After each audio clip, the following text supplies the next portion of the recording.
Hi guys, I'm Sam back with a new video. Welcome to my channel Bulls Empire. So guys, आज हम दो stocks के बारे में डिस्कस करेंगे, बट उससे पहले डिस्क्लेमर है कि ये कोई बाय सेल की रिकमेंडेशन नहीं है. It's only for the informational purpose. And second thing, इसमें मेरी या मेरे क्लाइंट्स की पोजीशन हो सकती है. तो पहला स्टॉक है गाइस IIFL फाइनेंस. इसे IIFL होल्डिंग भी बोलते हैं. तो जैसे कि आप इसके लॉन्ग टर्म चार्ट पे यानी मंथली चार्ट पे देख रहे हैं कि इसने काइंड ऑफ एक ब्रेकआउट देने की कगार पे है.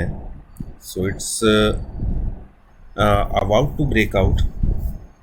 वैसे तो इसका जो प्रीवियस लाइफ टाइम हाई है वो 441 का है, बट अगर हम इसको लाइन चार्ट पे देखें तो आपको दिखेगा. तो गाइस आप देख रहे हैं, तो लाइन चार्ट पे अगर आप देखेंगे तो ये बिल्कुल इक्वली क्लोज हुआ है अपने प्रीवियस हाई के. बट अगर हम कैंडलस्टिक चार्ट पे जाते हैं तो ये जो विक्स बनी हुई है, तो यहाँ से एक बार ये इसमें सेलिंग प्रेशर आ चुका है, तो हम इसको टारगेट मान के चल सकते हैं. तो 440 को हम यहाँ से टारगेट मान के चल सकते हैं कि हो सकता है यहाँ से एक सेलिंग प्रेशर दोबारा बने और ये फिर नीचे आ जाए. तो 388 पे आज का CMP है और अराउंड 10% की मूव इसने आज दी है. तो गैस एक चीज़ आप नोटिस कर रहे होंगे कि हम जितने स्टॉक डिस्कस करते हैं और जिन स्टॉक्स में यानी आज 10% की मूव आई है या 4-5% से ज़्यादा की मूव आई है, वो नेक्स्ट डे कंसोलिडेशन में चले जाती है. फिर वो 1-2-4 दिन कंसोलिडेट होते हैं, उसके बाद उनमें एक मूव आता है. तो इससे मैंने एक चीज़ नोटिस की है कि rather than buying the stock next day, we can wait for to end the consolidation.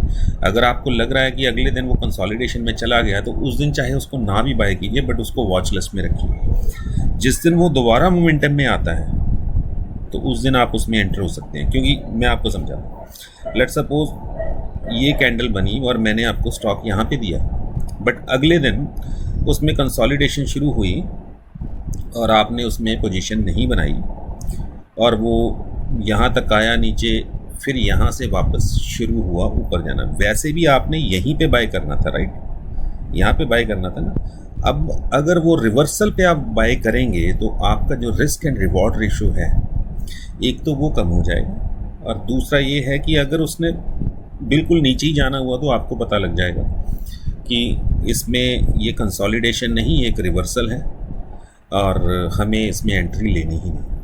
हाँ, अगर कोई नेक्स्ट डे ऊपर खुल के वो ऊपर की तरफ ही जाता है, फिर आप एंटर हो जाइए. 1-2 रुपये 3 रुपये महंगा भी मिलेगा, बट कोई बात नहीं. बट आपको श्योरिटी तो होगी कि वो नेक्स्ट डे एक पॉजिटिव मोमेंटम में है, एंड हो सकता है इंट्राडे में आपको 5-7% दे जाए. एनीवे, तो गाइज पहला स्टॉक है IIFL फाइनेंस. इस पे नज़र रखिए कल को. वैसे इसने आज 10% के करीब की मूव दी है क्योंकि इसकी अर्निंग्स आ रही हैं. हम देखें अगर इसकी अर्निंग्स कब की हैं, कब दिखा रहा है ये, तो कल ही इसकी अर्निंग्स है गाइस. तो कल अर्निंग है, आज इसमें एक मूव आई है, तो इसका मतलब है मार्केट एक्सपेक्ट कर रही है कि इसकी अर्निंग्स अच्छी आने वाली है, तो इसीलिए आज इसमें बाइंग हुई है और 10% के करीब मूव दी है. तो कल को थोड़ा ध्यान रखिएगा स्टॉक में, ठीक है गाइस. एंड दूसरा स्टॉक है PPL, प्रकाश पाइप्स. तो गाइस ये मैंने अपने क्लाइंट्स को दे रखा है और मैंने उनको 194 पे दिया था, ठीक है. यहाँ पे ये कल क्लोज हुआ यहाँ पे 194 के आसपास. तो आज मैंने उसी लेवल पे दे दिया था. आज थोड़ा नीचे भी गया, ये 191 तक गया शायद. क्या इसका लो लगा आज? हाँ, 190 तक गया. तो आज ये 190 तक गया था. तो हो सकता है किसी ने और ज़्यादा ऐसे एक्यूमुलेट किया हो नीचे जाने पे, क्योंकि मार्केट में एक सेलिंग प्रेशर बना हुआ था. तो फिर सभी स्टॉक्स थोड़ा बहुत नीचे जा रहे थे, क्योंकि ये एक दिन पहले आप देख सकते हैं इसमें 10% के करीब की मूव आई थी. ये 176 से 194 तक गया था. तो 10% की मूव एक दिन पहले दे चुका है, तो इसलिए आज इसमें इतनी बड़ी मूव तो नहीं आई.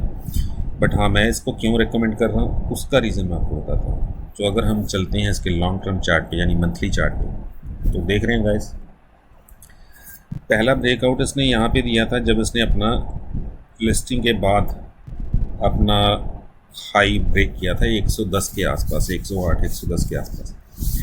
उसके बाद ये स्टॉक 182 पे आया और फिर नीचे आया, जो कि जाहिर था कि थोड़ी कंसोलिडेशन भी चलेगी, तो 125 130 तक आया और वहाँ से फिर रिवर्सल दी।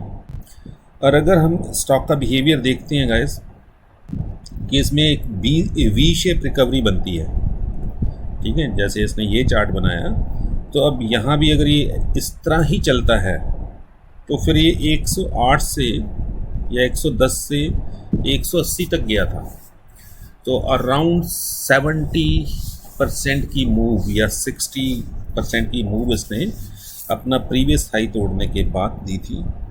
तो अगर हम वही बिहेवियर इसका मान के चलें कि ये यहाँ से जब इसने अब ये हाई ब्रेक कर दिया है तो यहाँ से ये हो सकता है 50% और ऊपर जाए, तो उसके अकॉर्डिंगली टारगेट बनेंगे 250 के, ठीक है, 250 टू 300, बट वो लॉन्ग टर्म टारगेट होंगे गाइस, क्योंकि ये इसने ब्रेक किया दिसंबर 2020 में और अब चल रहा है 2022, तो 1.5 साल, अराउंड 1.5 साल लगा इसको 200 तक पहुंचने में।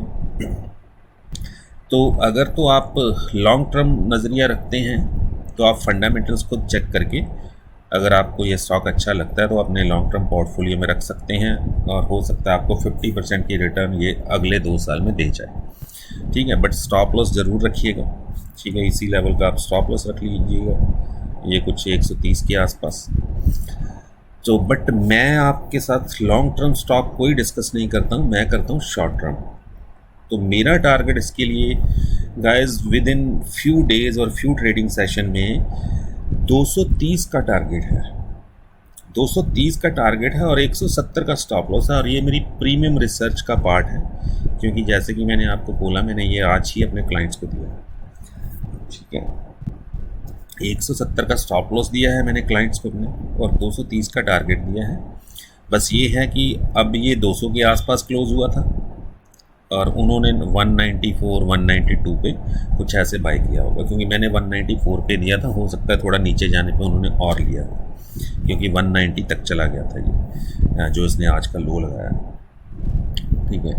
तो क्लोजिंग के वक्त ये 200 के आसपास ट्रेड हो रहा था। अब देखिए हम इसका इंट्राडे चार्ट, तो आप देख सकते हैं कि ये कुछ 3 बजे के आसपास, ये तो कल का है, तो हाँ ये कुछ 2:45 के आसपास इसमें एक बाइंग आई और ये यहाँ तक गया कुछ 201 तक, और वहाँ से फिर ये एग्जैक्टली जो क्लोज़ हुआ 198 समथिंग या 199 पे लगा सकते हैं, वहाँ पे क्लोज़ हुआ और बाद में इसमें एक वॉल्यूम आया, तो यहाँ पे बाइंग आई 245 के बाद, ठीक है गाइस। तो पहले ये कंसोलिडेट ही होता रहा, यहाँ भी ये कल भी ये कंसोलिडेट होता रहा, बाद में बाइंग आई, आज भी ये कंसोलिडेट होता रहा और बाद में बाइंग आई, ठीक है। बट कल को बहुत ज़्यादा वॉल्यूम के साथ बाइंग आई थी, आज वॉल्यूम तो आए पर कल जितने एज़ कम्पेयर टू येस्टरडे उतने गुड नहीं थे, ठीक है। तो क्योंकि कल इतना 10% की मूव दे चुका है तो आज ज़रूरी नहीं था कि 10% आज भी चले, बट हाँ आज थोड़ा कंसोलिडेट हुआ है पोजीशंस, कुछ लोगों ने प्रॉफिट बुक किया होगा, कुछ नई पोजीशंस बनी होंगी, ठीक है। तो कल को मार्केट अगर ठीक रहती है तो हो सकता है ये आपको कल एक अच्छी मूव दिखा जाए। वैसे अगर डेली चार्ट पे आप देख रहे हैं वॉल्यूम आज इसमें ज़्यादा हो गया, आप देख रहे हैं कल से ज़्यादा वॉल्यूम डेली चार्ट में आज हुए हैं। तो गाइस इस पे नज़र रखिएगा, प्रकाश पाइप्स पे और IIFL होल्डिंग यानी IIFL फाइनेंस पे नज़र रखिएगा, ठीक है। ये 2 स्टॉक्स हैं। बाकी अगर आप लाइव मार्केट में अपडेट्स चाहते हैं तो फिर आप मेरी प्रीमियम मेंबरशिप ज्वाइन कर सकते हैं, जो कि 2500 ए मंथ है और मेरा नंबर है 8699272099 एंड आप मुझे कभी भी कॉल, मैसेज या व्हाट्सएप कर सकते हैं। तो that's it guys, will see you with the next video and bye bye for now.